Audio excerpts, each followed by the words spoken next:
Thursday, April the 8th, 1982, the first day of Passover.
Well, a white Pesach.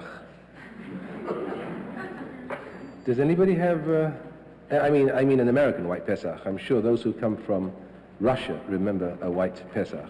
Anybody remember a white Russian Pesach? Cantor Kornish tells me that with the snow in Queens and all the Russian Jews running around, it looked like straight out of Dr. Zhivago yesterday. Now we understand why in Russia the bitter herb is not what the Mishnah says it can be, lettuce or endive, although that is also used today, but that curious white root that apparently was bitter enough to survive the ardors of the Russian winter. You went outside and you used a pickaxe to get something out of the ground, and it's curious to have snow around, because this is what most of our grandparents and great-grandparents experienced as a regular matter of course. You read the Song of Songs, which describes love and spring, and outside the wolves were howling over the snow-swept steppes. Talking about love, she was called Anne, and I think I must have dated her on and off for about 6 years, and then I got married to somebody else. And 20 years later, I got a letter from her. She married a gynecologist, went to live in New Zealand. It's so far away, these are the real names. And I was very surprised to get a letter saying, I don't suppose you're living at the same address, but I wonder, you know, what's happening to you, and so on and so forth. Which I interpreted to mean, I'm happily married, I've got 3 children, but sometimes I fantasy about what might have happened had we got married to each other. I'm not saying I've got anything wrong with me right now, but just sort of, have you ever had that experience before? No? Never? A telephone call from the brother of another former girlfriend. This is purely for pedagogic purposes, of course. Got to see you. I can't see you. I'm too busy. Sheila says, I've got to see you. I can't. Sheila says, I've got to see you. I said, what's wrong? She wants to know whether you've got any hair and whether you've got a paunch. Has anybody ever had that experience before? A former girlfriend tried to find out whether she made the right decision because the man turned out to be bald and paunchy or whatever. I thought I was unique until a curious revelation in the New York Times of last week, which some of you may have noticed. It was entitled, Renewing Old Ties, Pleasures and Perils. Apparently, like everything in modern life, there is a science of people who once dated somebody and who 25 years later develop a sudden desire to confront fantasy with reality. Should one or shouldn't one? A nostalgia trip was the way one man described it, looking back on the romantic connections of long ago through the hazy glow of memory. Something as simple as an old snapshot chanced upon when rummaging through the attic may be enough to open the floodgates, sometimes mixing desire with memory. There are people who won't let the past rest in photograph album or memory. They want to contact that person or even try to resume the relationship. They want to find out what, if anything, might have been. For Anne, quite accidentally, this one is also called Anne, but this is not the real name, a personnel specialist, a less than happy marriage lurked in the background. But her search was touched off by happening upon a dog-eared photograph. It had been a wartime romance, while Anne was a college senior. The couple had corresponded while he was overseas and then met in New York at the end of the war, but by that time things had changed. They had both found somebody else. The timing was bad, Anne said ruefully. So for Anne there was some sense of unfinished business across the years, a sense that is far from uncommon according to those who work in counseling. Dr. Susan Locke, a psychology professor at Baruch College of the City University of New York, speculated about such feelings. If there was a past relationship that is unresolved, to progress further is difficult unless you fully understand what went right or what went wrong in the first place, she said. So Anne wrote the man. He responded warmly, and a year's exchange of letters followed. We established immediate rapport, she said, catching up on those many years. For him, those years had involved 2 marriages. A meeting was arranged, but it turned out to be vaguely unsatisfactory for both. Still, the correspondence has persisted. Anne said, he apparently has always been very interested in me in an unreal way. When confronted with the possibility that I could be real, he has backed off. But he fulfills a need for me, and apparently I do the same for him. That letters might replace reality is not surprising to those who listen to people's fantasies every day. That kind of relationship can be kept alive for many reasons, says Dr. Stuart Ash, professor of clinical psychiatry at New York Hospital Cornell University Medical Center. Often, a fantasy of an earlier time has been affected by what one wishes to believe, and may be a distortion of what actually took place. When reality is encountered, there can be a good deal of distress. Now, obviously, I would not waste your time on the first day of Passover by giving some Dear Abby advice from the pulpit, suggesting that those of you who have unfinished business coming from 25 years ago might take the advice of this columnist and be very cautious before trying to see what it is. It reminds me very much of the story I told at the Seder last night of the lady who heard a lecture in the 19th century from some archaeologist who had been digging in Jerusalem. Young man, she said with great anger at the Albert and Victoria Museum where the lecture took place, do you mean to say that there is such a place as Jerusalem? The lady's entire Christian theology collapsed at the thought that those beautiful ethical spiritual sentiments that kept her going from Sunday to the next, there was an actual place with real people, real sweat, real toilets, real needs, the kind of nitty-gritty reality that affects people who live ordinary lives. She didn't want that. She wanted to protect her fantasy. Zacharti lach chesed ne'urayich, ahavat kululotayich, lechteich acharai bamidbar, be'eretz lo zruah. God conceives of his relationship with the Jewish people as man to woman. And he says, do you remember those good old days when we walked across the deserts? What absolute nonsense Jeremiah is talking. I mean, this arose out of a discussion last night. I read the article earlier, and this quotation which said, you know, there's always a problem when you confront reality. And the first implication clearly is it seemed much safer for the Jewish people when we kept on saying Lashana Haba'ah B'Yerushalayim, next year in Jerusalem. When we finally got to Jerusalem, as we have seen with great sadness during the last few weeks, we have become faced with the kind of moral problems that all other nations have had to face for the last 2,000 years, while we have been smugly sitting on the sidelines talking very loftily about how to treat other people ethically. So I would suggest that one possible agenda for this evening's discussion over the Seder service might be what happened. We dreamed of getting back to Zion all these years. Next year in Jerusalem we prayed.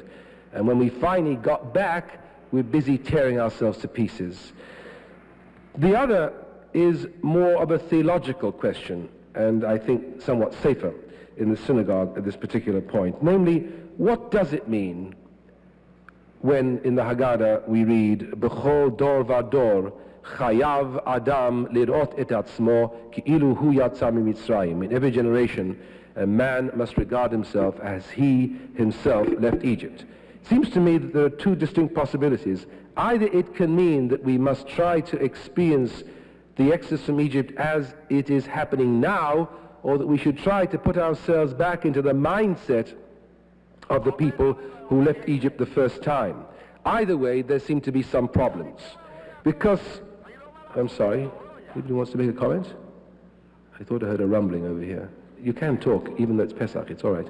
Anybody want to react to this? What do you think it means? In every generation, a man must regard himself as if he himself left Egypt. Does it mean that we have to imagine that we are there with the loins girded and the matzah on our shoulders, or eating the Paschal lamb?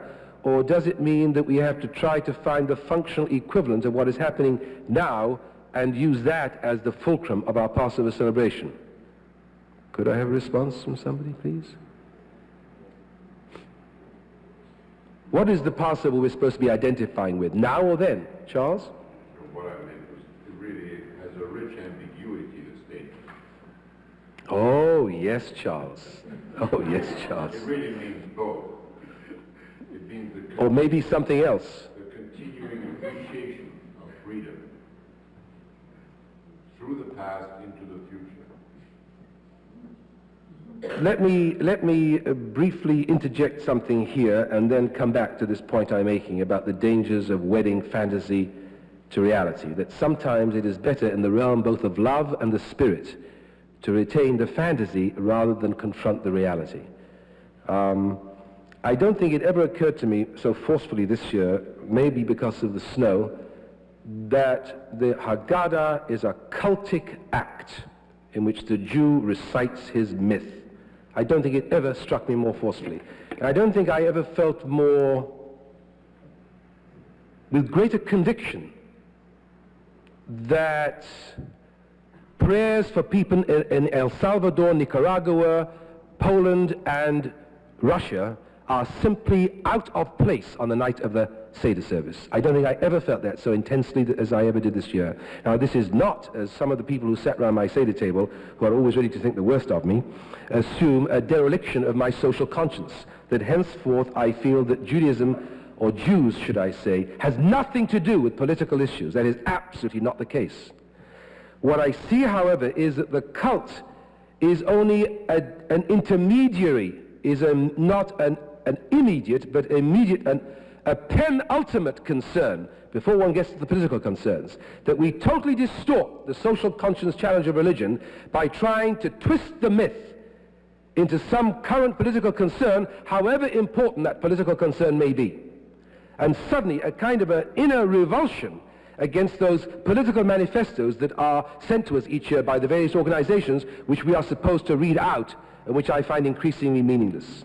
Now again, this is not to say that Jews should not be interested in social concerns. What it says is that the cult itself is mythological and not political. The cult itself describes an event which never happened in real time. And that is why to go back to the old flame and try to examine what actually happened in terms of some conception of freedom, and then to look for all issues which involve freedom in the 20th century and use that for the celebration of the Passover, misses the entire point of the celebration. Now, ideally speaking, the well-ordered Seder service, the well-ordered cultic celebration, the well-ordered reenactments of a unique and irreplaceable tradition, the central episode in the history of the Jewish people, the Exodus from Egypt, that Exodus of such importance in the life of the people that God says in the Haggadah, normally when I do a job like this, I send a messenger, I send an angel, I send one of my subsidiaries, a surrogate, a substitute. But for the Exodus from Egypt, I myself in all my glory.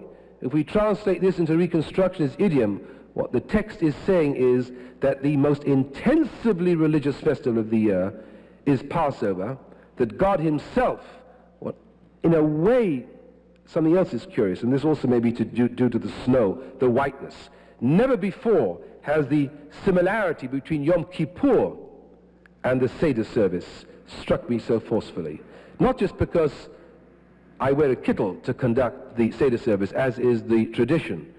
The kittel is the shroud. And indeed, both festivals, at the polar points of the year, the spring and the autumn, are affirmations of continuing life. They both deal with resurrection. It's not an accident that the central theme of Easter is also resurrection, death and resurrection, death and rebirth. The Day of Atonement and the Seder service, Passover, both are definitive statements of a direct contact between God and Israel. On the Day of Atonement, the Jew obtains forgiveness not from any intermediary, but directly from God. Passover, the redemption takes place not by any intermediary. God himself delivers the Jews from Egypt.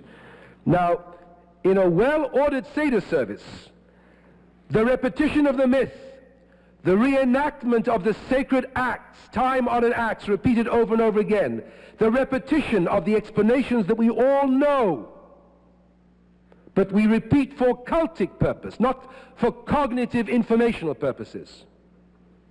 That is the base of the service. The narration and the discussion is what makes the celebration a current celebration, whereby we reinterpret the past.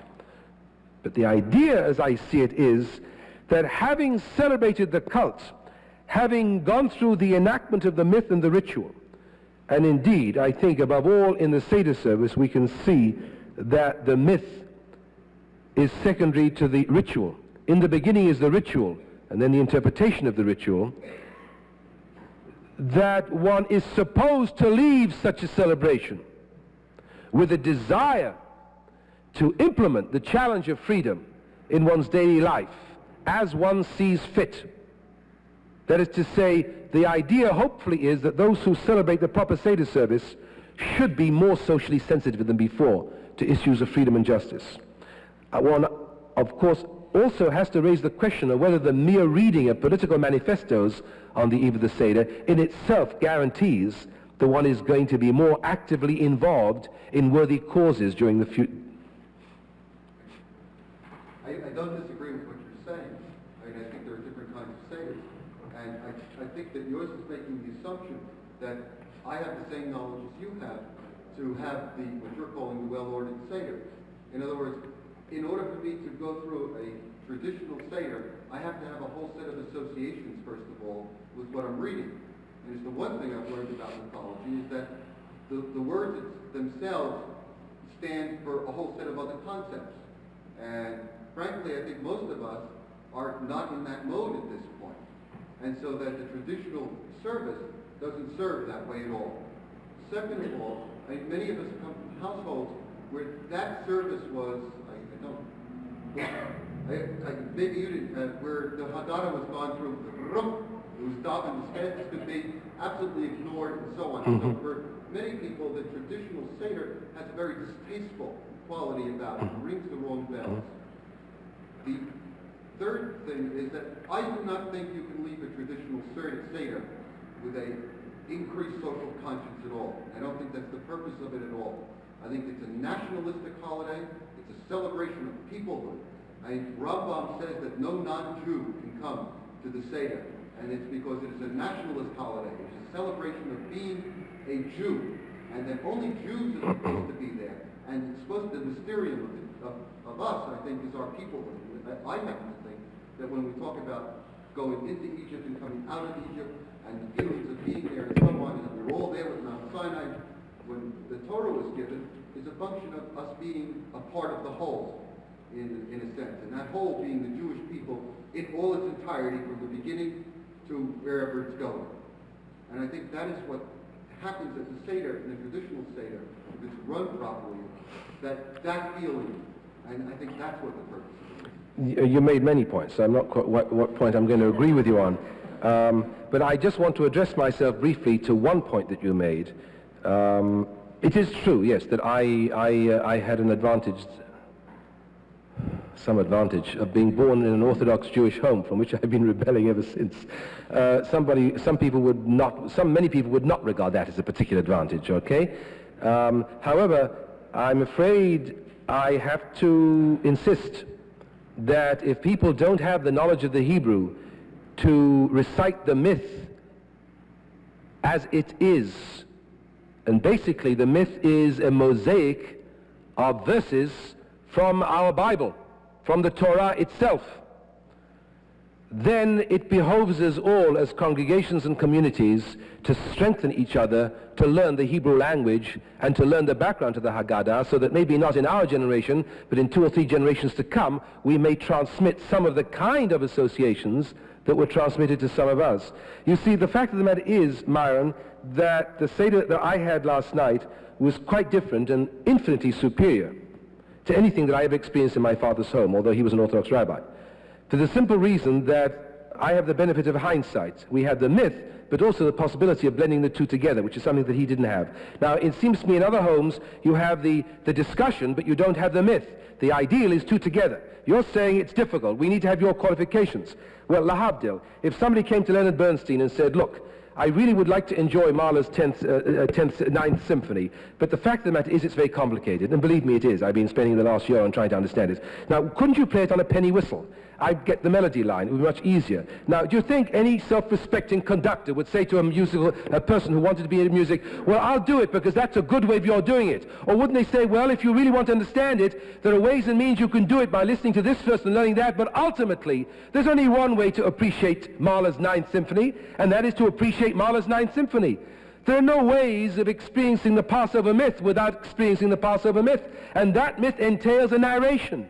It entails a going back to the original source in which the Seder experience is described, which is 90% biblical, and I don't feel I have to apologize to ask any Jewish community today that they should at least know enough Hebrew how to be able to read the Bible, if not being able to understand the Bible. The fact of the matter is that the Hebrew language, even if you don't know the translation, has far more mystery and magic than the best political manifesto that is couched in the most idiomatic English, and that some of those fantasies and overtones and nuances and resonances are all part of the Passover experience.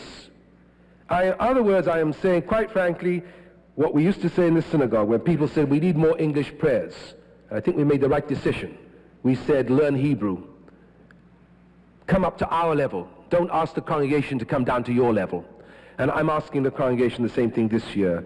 The blend between the primitive, brutal, sometimes crude, naked archaisms of the traditional mythological text, wedded to the modern way of experiencing these ideas. See, it might not have been possible 50 or 60 years ago, because a lot has changed in those years in the way in which we understand those things.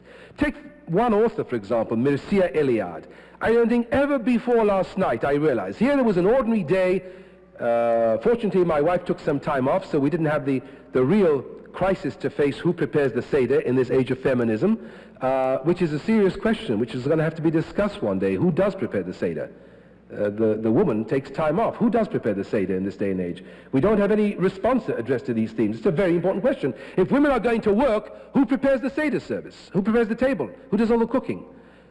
These are issues which have to be dealt with. But one thing occurred to me this year, rushing around, the subway, the ice, the rain, the snow, busy seeing people, counseling, advising, guiding, writing letters, and all of a sudden, the experience of what clearly we call sacred time.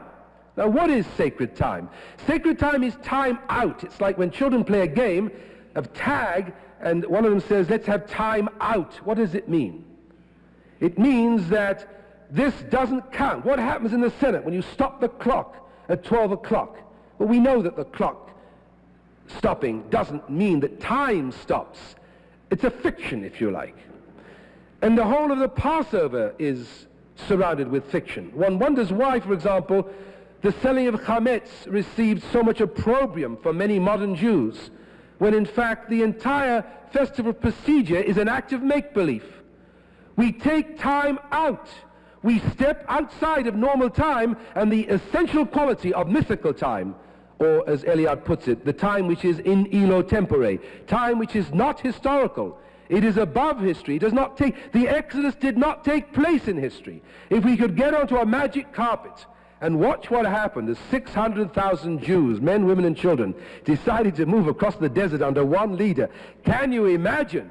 It's difficult sometimes to get 200 members of this congregation to move from the synagogue auditorium to the social hall on a Sabbath morning without all kinds of hell breaking loose.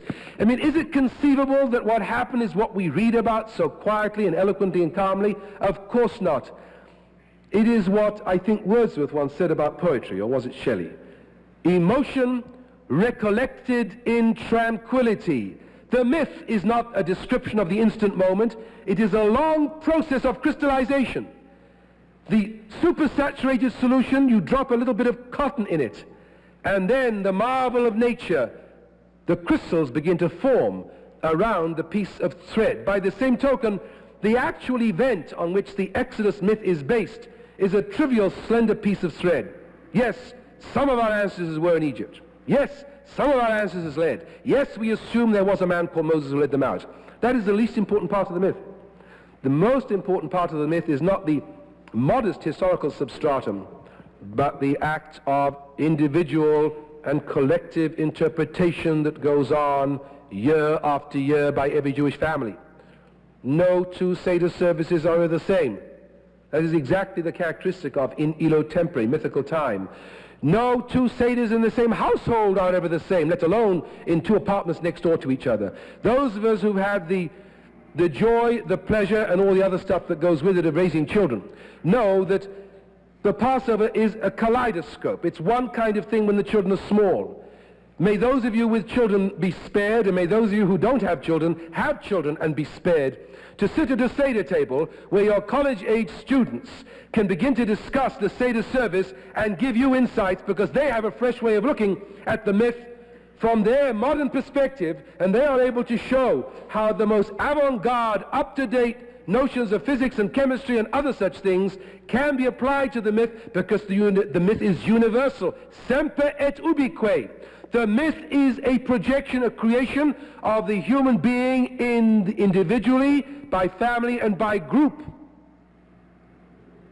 And that is why the shifting pattern of the Seder, but as a family grows up, as people become grandparents, as new generation of children come along, but still each year we stop, we gather around a table, we celebrate, and we talk of the Exodus from Egypt, not as something that actually happened, as the German historian Ranke says, wie es eigentlich gewesen, not as it would have looked to the television camera, but the creation of the Jewish people.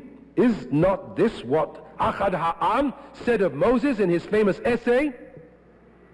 What does it matter, Achad Ha'am said, if Wellhausen discovers a piece of pot in the ground which says, this is where Moses wasn't buried because he didn't ever live. So what? Achad Ha'am said, you can have Moses. You're talking about the Moses of history, lowercase h. We're not interested in him. You can have him, Achad Ha'am says. We are interested in Moshe Shelanu, our Moses. We created that Moses. And Achad Ha'am in this essay tells the story of that famous novel, The Sufferings of Werther, Goethe's novel, about a young man who falls in love.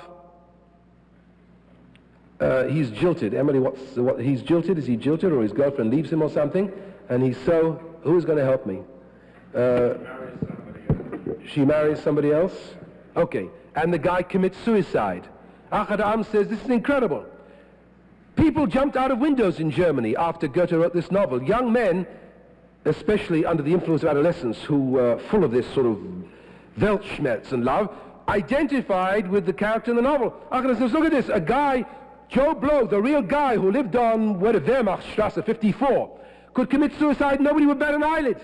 But a fictional character is created, and people like, that is Moses. Moses was not a real person in the sense that this person, it is the mythological person. It applies to all heroes. This is the character and the nature of the hero. And the same is true of the Exodus from Egypt. In every generation, we have to understand that the myth of the Exodus is not just a story of a group of people leaving Egypt. It is the myth of life. It is the myth of birth, which is separation. It is the myth of growing up, which is separation. It is the myth of growing old, which is separation. And the myth of dying and of being resurrected. And the central theme of Yom Kippur as Pesach is death and resurrection. the baptism theme that keeps on coming out, the egg which is eaten in the house of mourners, the white shroud which is worn at the table. Whatever other reasons are given for dipping the parsley and dipping the maror into charoset, the dipping is baptism. The crossing of the Red Sea, the going through the waters. It's this time of the year, as spring comes, we gird ourselves for another year. We want to believe that somehow, even if we individually do not continue to exist after our lives come to an end, the values that we cherished, the ideas we entertained, will at least be discussed and considered by those who come after us. That is a kind of immortality. Perhaps it's the only kind of immortality that we can hope for. So when we return to the sacred text this evening, try to get the sense that the Haggadah is not simply something which is out of date. Myth is never out of date. Myth is never out of date because we are never out of date. Myth simply is a mirroring of the deepest human, spiritual, and psychological concerns. Now, how does one learn how to conduct a Seder service on this order? One tries. Each year one reads another book. Each year one learns another sentence in Hebrew. One doesn't have to read the whole text from beginning to end. Some of the ideas are important. Some of the ideas, it cannot be fully experienced unless one sees it in the classical context. I just want to share two new insights which cropped up at our Seder table last night. One, I was going through my usual repetition of why the rabbis were talking at Bnei Barak about the going out of Egypt, which many scholars believe was a code name for a discussion of how to get the Romans out of the country, which of course would be a disagreement with my view maintained earlier that the Seder service should not be used for political reasons. And I raised the usual question, why were there only rabbis there? Where were the women and the children?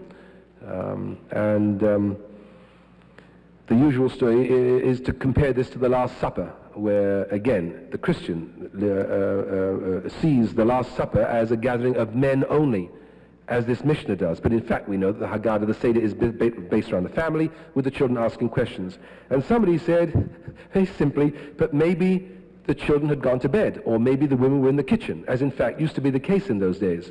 I never thought of it before.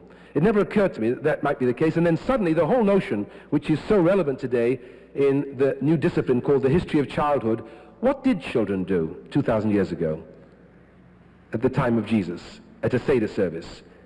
Were they running around? In other generations, did children behave themselves better than they behave themselves today, or worse? Did children sit still at the age of 4 without moving? Was it ever possible to get children to sit still? Was it ever possible to get adolescents not to try to distract attention from the main purpose of what? I don't know.